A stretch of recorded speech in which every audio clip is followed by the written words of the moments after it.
বিশ্বের বিভিন্ন জায়গা থেকে আসা ধনকুবেররা বিলাসবহুল বাড়ি কেনেন দুবাইয়ের এমিরেটস হিলসে। সেখানে এক একটি ভিলার দাম বাংলাদেশি টাকায় ৩০০ কোটিরও বেশি। সেই এমিরেটস হিলসে বাড়ি রয়েছে বাংলাদেশিদের। গত কয়েক বছর ধরেই সংযুক্ত আরব আমিরাতের বিভিন্ন শহরে বাংলাদেশিদের নিজেদের নামে বা অন্যের নামে ভিলা, হোটেল, প্লট, ফ্ল্যাট কেনার বিষয়টি বেশ সরব। ওয়ালটন ফ্রিজ কিনে অনেকের মতো আপনিও হয়ে যেতে পারেন মিলেনিয়াল।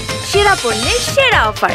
ইউ এর টেক্স অবজারভেটরির একটি রিপোর্ট অনুযায়ী ২০২২ সালে দুবাই শহরে $22.৫ কোটি সম্পদ কিনেছেন ৩৯৪ জন বাংলাদেশি। তবে তথ্য সঠিক যাচাই বাছাইয়ে এই সংখ্যা ৫৩২ জনও হতে পারে। কিন্তু অবাক করার বিষয় হচ্ছে, বাংলাদেশ ব্যাংক কোনো বাংলাদেশিকে দেশটিতে বিনিয়োগের অনুমতি দেয়নি। তাহলে বাংলাদেশিদের এই অর্থগুলো দুবাইয়ে যাওয়ার পথটি কী?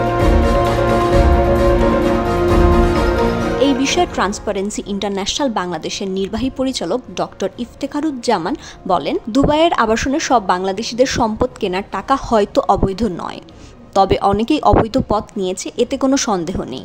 কর্তৃপক্ষেরও এটি জানা। সরকার চাইলে বাংলাদেশ ও আন্তর্জাতিক আইনের সুযোগ নিয়ে এটি জেনে ব্যবস্থা নিতে পারে।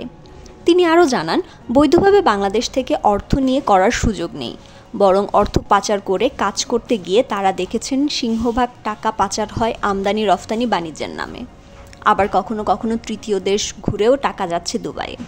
ফাহমিদা সৃষ্টি, মানবজমিন।